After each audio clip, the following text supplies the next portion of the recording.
ഞാൻ ഈ വീട്ടിലേക്ക് തിരിച്ചു കയറി വന്നത് വെറുതെയല്ല. മാരിയമ്മൻ കോവിലിന്റെ മുന്നിൽ വെച്ച് പണ്ട് നീൽ എന്റെ കഴുത്തിൽ കെട്ടിത്തന്ന ആ താലി മുറുകെ പിടിച്ചു തന്നെയാ. നീല് തന്നെ അതെന്റെ കഴുത്തിൽ കെട്ടിത്തരികയും ചെയ്യും. നോക്കിക്കൂ നീ.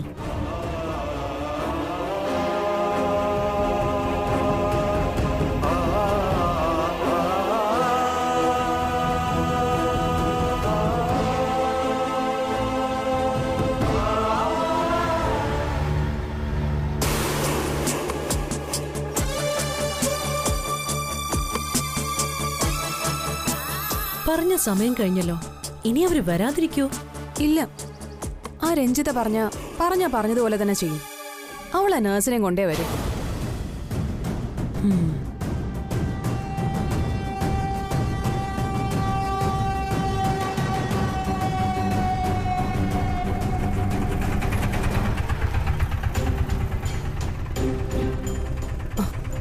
വേദ, ദേ അത് അവരാണെന്ന് തോന്നുന്നല്ലേ?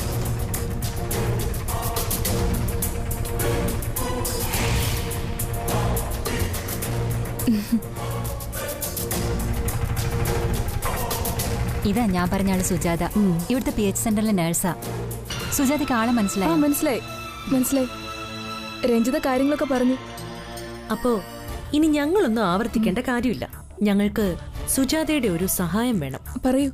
ചെയ്യുന്ന സഹായത്തിന് എന്ത് പ്രതിഫലം വേണമെങ്കിലും സുജാതയ്ക്ക് ചോദിക്കാം.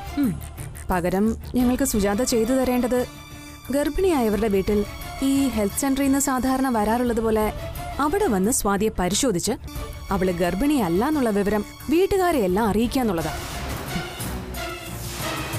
എന്താ, അത് ചെയ്യാൻ പറ്റില്ലേ? സ്വാതി ഗർഭിണിയല്ലാന്ന് നിങ്ങൾക്ക് ഉറപ്പുണ്ടോ? അതെ, ഞങ്ങൾക്കത് ഉറപ്പുണ്ട്. അവളെ ഗർഭിണിയേ അല്ല. പിന്നെന്തിനാ സ്വാതി ഈ കള്ളത്തരം പറയുന്നത്?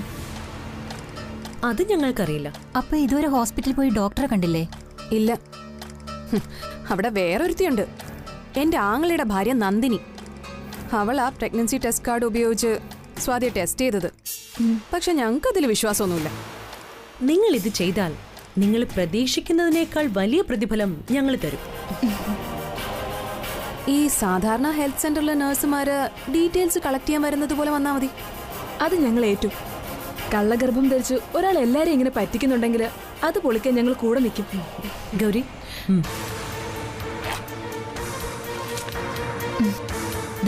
ഇത് വെച്ചോ, അഡ്വാൻസ് ക്യാഷാ. വേണ്ട, ഈ പണം ഇപ്പൊ ഞങ്ങൾക്ക് വേണ്ട. കിട്ടുന്ന വാങ്ങിച്ചോ സുജാതെ, അവര് നല്ല മനസ്സോടെ തരുന്നതല്ലേ. അത് വേണ്ട രഞ്ജിതേ, ഇതാരും ചതിക്കുന്ന കാര്യമൊന്നും അല്ലല്ലോ. നമ്മൾ നമ്മുടെ ഡ്യൂട്ടി കൃത്യമായിട്ട് ചെയ്യുന്നു, അത്രേ ഉള്ളൂ. അതിന് പണം വാങ്ങേണ്ട ആവശ്യമൊന്നുമില്ല. പണമല്ലെങ്കിൽ പിന്നെ നിങ്ങൾക്ക് എന്താ വേണ്ടത്? എന്നെ കൊണ്ട് വാങ്ങിത്തരാൻ പറ്റുന്ന എന്തും നിങ്ങൾക്ക് ഞാൻ വാങ്ങിത്തരും. അതിന്റെ ഒന്നും ആവശ്യമില്ല. ഈ കളത്തരം നമ്മൾ പൊളിക്കും. ഗർഭിണിയായ സ്വാതിയെ കാണാൻ രാവിലെ തന്നെ ഞങ്ങളവിടെ എത്തും.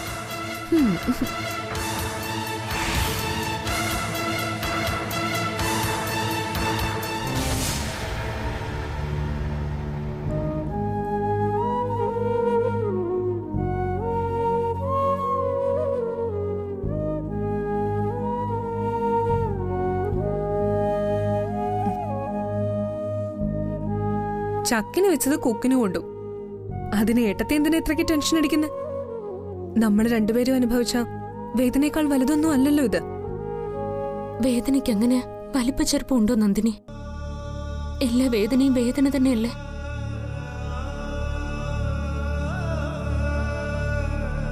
നമ്മൾ കള്ളത്തരം കാണിച്ചതിന്റെ ഫലം അവളുടെ കുഞ്ഞ് അനുഭവിക്കേണ്ട കാര്യമുണ്ടോ? അതെന്ത് പിഴച്ചു? സത്യത്തിൽ ആ കുഞ്ഞില്ലാതായി പോയതിന്റെ ഉത്തരവാദി നമ്മളല്ലേ? നമ്മൾ മാത്രമോ? അതെങ്ങനെ നമ്മളാവും? ഏട്ടത്തിക്ക് ആ ജ്യൂസ് തന്നതാരാ? പോട്ടെ, എന്തിനാ ജ്യൂസ് തന്നത്? ഏട്ടത്തി നന്നാക്കാനാണോ? ഏട്ടത്തിന്റെ വയറ്റിലുള്ള കുഞ്ഞിനെ ഇല്ലാതാക്കാനായിരുന്നില്ലേ? അപ്പൊ പിന്നെ അതിന്റെ ഫലം ഈശ്വരൻ അവർക്ക് തിരിച്ചു കൊടുത്തതിന് ഒരു തെറ്റുമില്ല.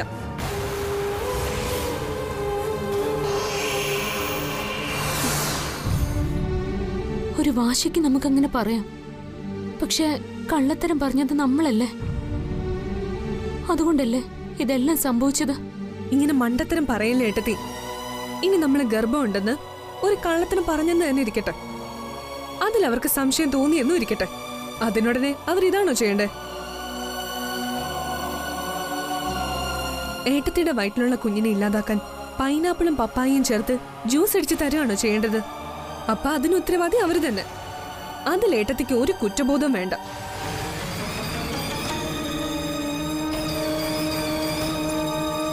കാര്യകാരണങ്ങൾ തലനാരിട കയറി പരിശോധിക്കുമ്പോ നീ പറഞ്ഞത് ശരിയായിരിക്കും. പക്ഷേ എന്റെ മനസാക്ഷി മാങ്ങാത്തോലി ഒന്നും മിണ്ടാതിരിക്കുന്നുണ്ടോ? അവര് നമ്മളോട് കാണിക്കാത്ത മനസാക്ഷി ഒന്നും തിരിച്ചങ്ങോട്ട് കാണിക്കേണ്ട ഒരു കാര്യമില്ല. ഏട്ടത്തി, പാത്രം അറിഞ്ഞേ വിളമ്പാവൂ. അവർക്ക് ആ കുഞ്ഞിനെ കിട്ടാനുള്ള യോഗ്യതയില്ല, അത്രേ ഉള്ളൂ. അനുഭവിക്കാൻ യോഗം ഉണ്ടെങ്കിലേ ഇതൊക്കെ കിട്ടൂ. അത് നമുക്കായാലും അവർക്കായാലും. അങ്ങനെ കരുതിയാ മതി.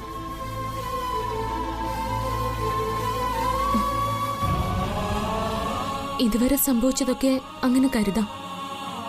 പക്ഷേ സത്യം പറയാതിരുന്ന ഇനി ഈ വീട്ടിൽ സംഭവിക്കാൻ പോകുന്ന കാര്യങ്ങൾക്ക് നമ്മൾ എന്തു പറയും? വിധിയെന്നോ അതോ അനുഭവ യോഗമെന്നോ? ഇനിയെങ്കിലും സത്യം പറഞ്ഞില്ലെങ്കിൽ യഥാർത്ഥ പ്രശ്നങ്ങൾ തുടങ്ങാൻ പോകുന്നത് ഇനിയായിരിക്കും. ഇനി എന്ത് പ്രശ്നങ്ങൾ? നീ ചിന്തിച്ചത് ഒരു വശം മാത്രമാണ് നന്ദിനി. ഈ ഗർഭത്തിന് ഒരു മറുവശമുണ്ട്. ഗർഭിണിയായ പെണ്ണിന്റെ വയറ് ദിവസം കഴിയുന്തോറും വീർത്ത് വീർത്ത് വരും. ചിലർക്ക് ഛർദിലും ഊക്കാനവും പ്രസവിക്കുന്നതിന്റെ തൊട്ട് തലേ ദിവസം വരെ ഉണ്ടാവും. ആദ്യത്തെ 2 മാസം എങ്ങനെയെങ്കിലും കള്ളം പറഞ്ഞു നിൽക്കാം. പക്ഷെ അത് കഴിഞ്ഞാലോ? കൺമുമ്പിൽ കാണേണ്ട ഒന്ന് കാണാതിരുന്നാലോ? അവർക്ക് മാത്രമല്ല, എല്ലാവർക്കും സംശയം തോന്നില്ലേ? അതിന് നമ്മൾ എന്ത് മറുപടി പറയും? ഇപ്പൊ നിനക്ക് ഉത്തരവുണ്ടോ? നിനക്കും ടെൻഷനായില്ലേ?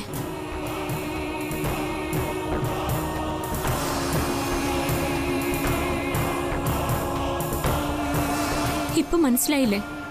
ഈ ടെൻഷനാ ഞാൻ ഈ അനുഭവിക്കുന്നത് മുഴുവൻ. ഇനി എനിക്ക് വയ്യ, ഭ്രാന്ത് പിടിക്കും എനിക്ക്. ഞാൻ ഇപ്പൊ തന്നെ ഏട്ടനോട് പറയാൻ പോവാ. ഏട്ടത്തി, ഇപ്പൊ തന്നെ വേണോ? കുറച്ചു ദിവസം കൂടെ കഴിഞ്ഞിട്ട് പോരെ? നീ മിണ്ടരുത്. നീ ഒറ്റ ഒരുത്തിയാ ഈ കള്ളം പറയാൻ എന്നെ നിർബന്ധിച്ചത്. നിനക്ക് സമാധാനമായിട്ട് ഉറങ്ങാൻ പറ്റും, പക്ഷെ എനിക്കോ? ഇല്ല നന്ദിനി, ഇനിയും പറയാതിരുന്ന ടെൻഷൻ കൊണ്ട് ഞാൻ മരിച്ചു പോവും. ഏട്ടത്തി പറഞ്ഞതെല്ലാം സത്യം തന്നെ. പക്ഷേ ഒരു പക്ഷേയും ഇല്ല. എന്തു വന്നോട്ടെ, വേണമെങ്കിൽ എന്നെ കൊന്നോട്ടെ, എന്നാലും വേണ്ടില്ല. ഏട്ടനോട് സത്യം തുറന്നു പറഞ്ഞേ പറ്റൂ, ഇപ്പൊ തന്നെ. ഇനി നീ എന്നെ പിന്തിരിപ്പിക്കാൻ ശ്രമിക്കരുത്.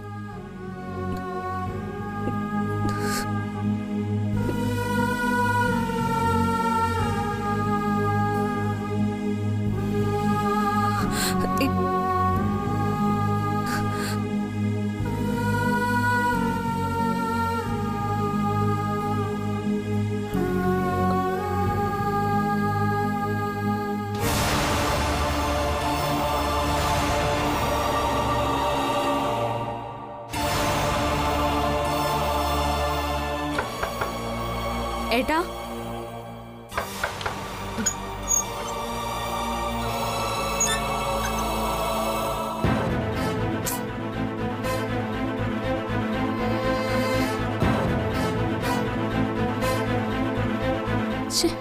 ഈ ഏട്ടനത് എവിടെ പോയി?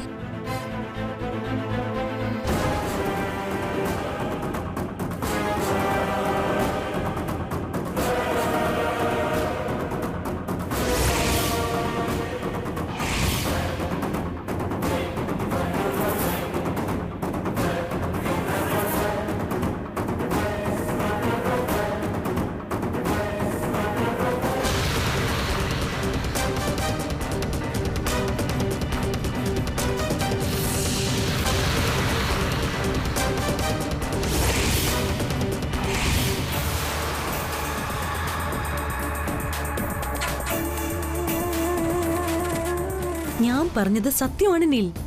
സ്വാതി ഗർഭിണിയല്ല. ദാ കണ്ടില്ലേ, ഇതാണ് നന്ദിനി സ്വാതിയുടെ പ്രഗ്നൻസി ടെസ്റ്റ് ചെയ്ത കാർഡ്. നോക്ക് നീൽ, ഇതിൽ ഒരു വര മാത്രമേ ഉള്ളൂ. യഥാർത്ഥ കാർഡ് മാറ്റി നന്ദിനി എല്ലാവരെയും പറ്റിക്കായിരുന്നു.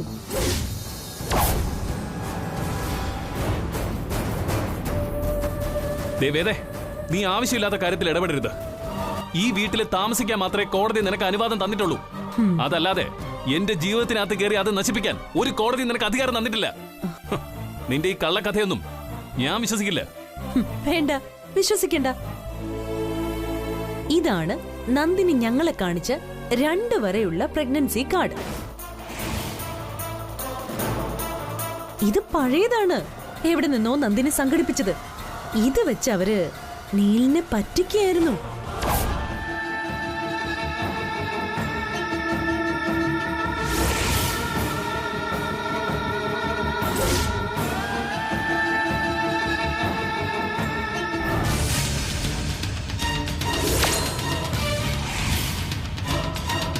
ഇല്ല, നീ പറയുന്നൊന്ന് വിശ്വസിക്കാൻ ഞാനൊരു മണ്ടനല്ല. ഞാൻ നീലിന്റെ ശത്രുപക്ഷത്ത് തന്നെയാണ്. എന്നെ വിശ്വസിക്കണമെന്ന് ഞാൻ പറയില്ല. പക്ഷേ ഒരു കള്ളഗർഭത്തിന്റെ കഥ പറഞ്ഞ് നീലിനെ സ്വാതി ഒരു മണ്ടൻ ഭർത്താവാക്കി മാറ്റിക്കൊണ്ടിരിക്കുക.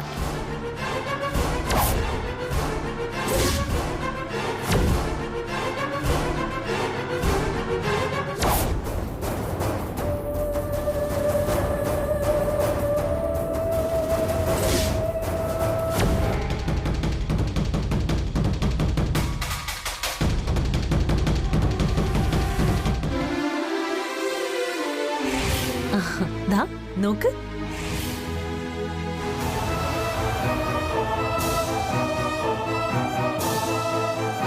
സംശയമുണ്ടെങ്കിൽ നീല അവളോട് തന്നെ ചോദിച്ചു നോക്ക്. നിൽക്കുന്നത് കണ്ടില്ലേ?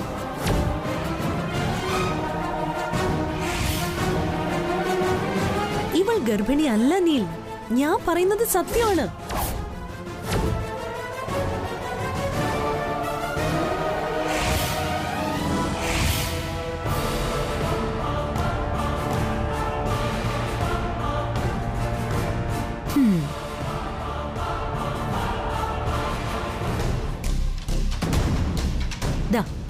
സ്വാതിയുടെ ഗർഭം പരിശോധിച്ച നഴ്സ് വന്നല്ലോ.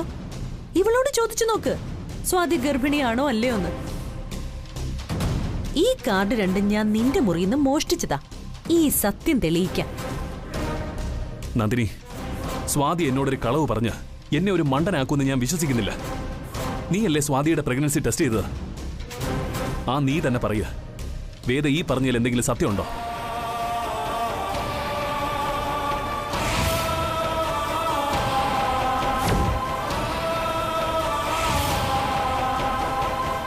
ഈശ്വര, ഇവിടുന്ന് എങ്ങനെ രക്ഷപ്പെടും? സ്വാതിയേട്ടത്തി ഗർഭിണിയല്ലെന്ന് പറഞ്ഞോ ആ നിമിഷമായിട്ട് ഞങ്ങൾ ഇവിടുന്ന് ഇറക്കി വിടും. ഗർഭിണിയാണെന്ന് പറഞ്ഞോ സത്യം പറയാനുള്ള അവസരം നഷ്ടപ്പെടും.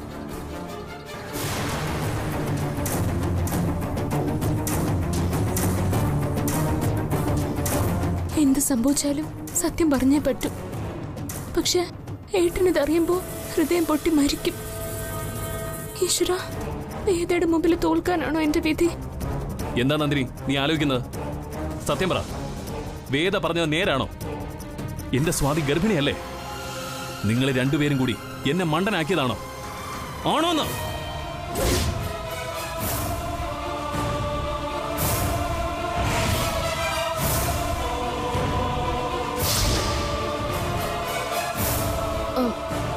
ഏട്ടാ, സത്യം ഞാൻ പറയാം.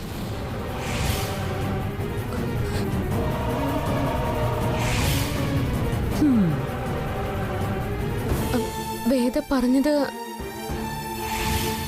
അത് ഞാൻ കള്ളമാണേട്ടാ, പച്ചക്കള്ളം.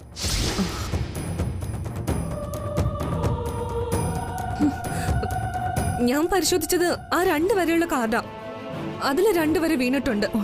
സ്വാതി ഏട്ടത്തി ഗർഭിണി തന്നെയാ. ഏട്ടത്തിനെ ഒന്നും പറയണ്ട. ഏട്ടാ, ഏട്ടനെയും ഏട്ടത്തെയും തമ്മിൽ തെറ്റിക്കുമെന്ന് ഈ വേദ ഏട്ടത്തിയോട് വെല്ലുവിളിച്ചതാ. അതിനുവേണ്ടിയാ ഈ കള്ളക്കഥയുമായി ഇറങ്ങിയിരിക്കുന്നത്. സ്വാതി ഏട്ടത്തി ഉപേക്ഷിച്ച് ഏട്ടൻ വേദയുടെ കഴുത്തി താലി കെട്ടുമെന്നായിരുന്നു ദേ ഇവള് വെല്ലുവിളിച്ചത്. അതിനുള്ള അടവ ഈ കാണിച്ചതൊക്കെ. നേരാണോ സ്വാതി?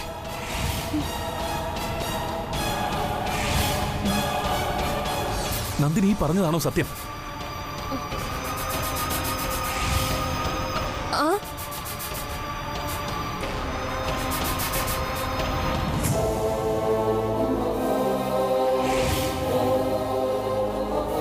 സ്വാതി, ഞാൻ ചോദിച്ചു കേട്ടില്ലേ? നന്ദിനി പറഞ്ഞതാണോ വേദ പറഞ്ഞതാണോ സത്യം? പറയാൻ. നന്ദിനി പറഞ്ഞതാ സത്യം.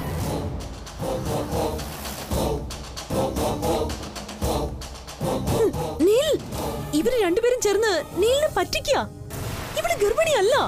മിണ്ടരുത്, പൊയ്ക്കോളണം. ഇതുപോലുള്ള ആനക്കള്ളങ്ങൾ ചമച്ചുകൊണ്ട് മേലിൽ എന്റെ മുന്നിൽ വന്നേക്കരുത്. എന്റെ സ്വാതി എനിക്ക് വിശ്വാസമാണ്.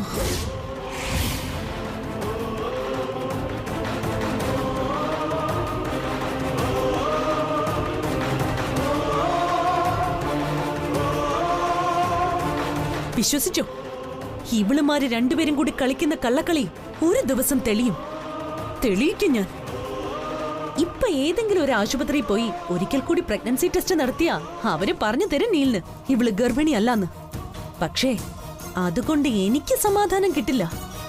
നീലിന്റെ മുന്നിൽ ഇവള് ഗർഭിണിയല്ലാന്ന് ഞാൻ തന്നെ തെളിയിക്കും. അന്ന് നീൽ എന്നെ അംഗീകരിപ്പിച്ചിരിക്കും ഞാൻ.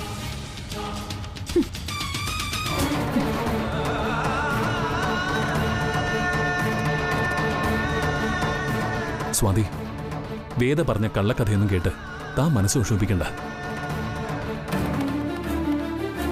ദേ, താൻ എന്നോടൊരു വാക്കുപോലും കളവ് പറയില്ലെന്ന് എനിക്ക് ഉറപ്പാ. തന്റെ വയറ്റിൽ കിടക്കുന്നത് എന്റെ ജീവനാ. ആ കുഞ്ഞിന് നമ്മൾ ഒരു ടെൻഷനും കൊടുക്കാൻ പാടില്ല. ദേ, താൻ സമാധാനമായിട്ടിരിക്കുക.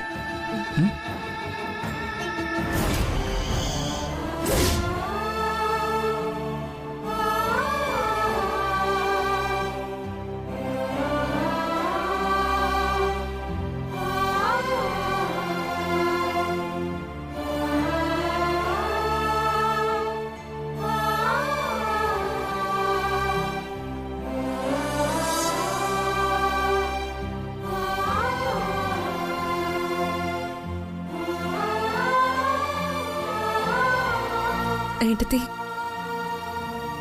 വേദ എന്നെ ശരിക്കും പരാജയപ്പെടുത്തി.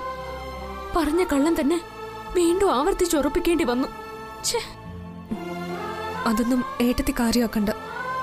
ഇനി ഏട്ടത്തിയായിട്ടൊന്നും പറയണ്ട. ഞാൻ പോയി പറയാം ഏട്ടനോട് നടന്നതൊക്കെ. അന്ന് പരിശോധിച്ചപ്പോ എനിക്ക് തെറ്റുപറ്റിയതാണെന്ന് ഞാൻ പറഞ്ഞോളാം. ഏട്ടൻ തരുന്ന എന്ത് ശിക്ഷയും ഞാൻ സ്വീകരിച്ചോളാം. ഇല്ല നന്ദിനി,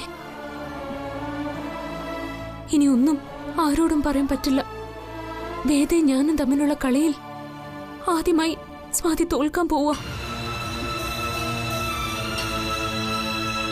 എന്റെ ഉള്ളിലെ കുഞ്ഞ് സത്യമാണെന്ന് ഭ്രാന്തമായി വിശ്വസിക്കുന്ന ഏട്ടൻ ജനിക്കാൻ പോകുന്ന കുഞ്ഞിനു വേണ്ടി തൊട്ടില് വാങ്ങി നീ കണ്ടില്ലേ നന്ദിനി? ആൺകുഞ്ഞായാലും പെൺകുഞ്ഞായാലും വിളിക്കാനുള്ള പേരുകൾ നോക്കി കാത്തിരിക്കുക അച്ഛനും ഗിരിയൊക്കെ.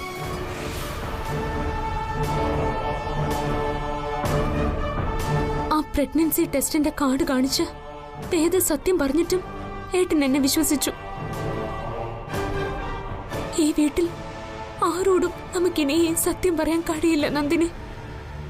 ഇനി വരാൻ പോകുന്നത് ഈ വീടിനെ മുഴുവൻ പിടിച്ചു കുലുക്കാൻ പോകുന്ന ഭൂകമ്പങ്ങൾ തന്നെയായിരിക്കും. അതിനെ അതിജീവിക്കാൻ കഴിയുമെന്ന് എനിക്ക് തോന്നുന്നില്ല. വേദ എന്നെ തോൽപ്പിച്ചു കളഞ്ഞു നന്ദിനി. ഇല്ല, ഏട്ടത്തി അങ്ങനെ ആരുടെ മുന്നിൽ തോക്കാൻ ഞാൻ സമ്മതിക്കില്ല. ഞാനല്ലേ ഈ കള്ളം പറയാൻ ഏട്ടത്തി നിർബന്ധിച്ചത്. ഞാൻ തന്നെ ഇതെല്ലാരോടും തുറന്നു പറഞ്ഞോളാം. അത് നടക്കില്ല. നീ പറഞ്ഞാലും ആരും അത് വിശ്വസിക്കില്ല. നിനക്ക് ഭ്രാന്താണെന്ന് പറയും. അല്ലെങ്കിൽ നീ വീണ്ടും വേദയുടെ പക്ഷത്ത് ചേർന്ന് പറയുകയാണെന്ന് പറയും.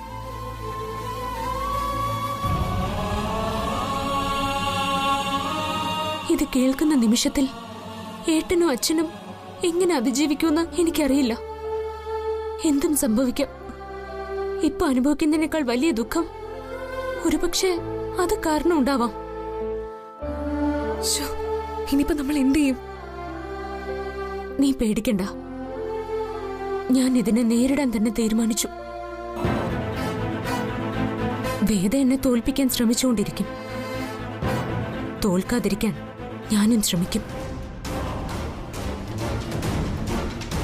ഞങ്ങൾ തമ്മിലുള്ള യഥാർത്ഥ ശത്രുത പത്തി വിരിച്ചാടാൻ തുടങ്ങുന്നത് ഇനിയാ നന്ദിനി. സ്വാതിയുടെ ജീവിതം കൊണ്ടുള്ള ജീവൻ മരണ കളിയാ ഇനി നടക്കാൻ പോകുന്നത്. പക്ഷേ വിട്ടു കൊടുക്കില്ല സ്വാതി, മരണം വരെ.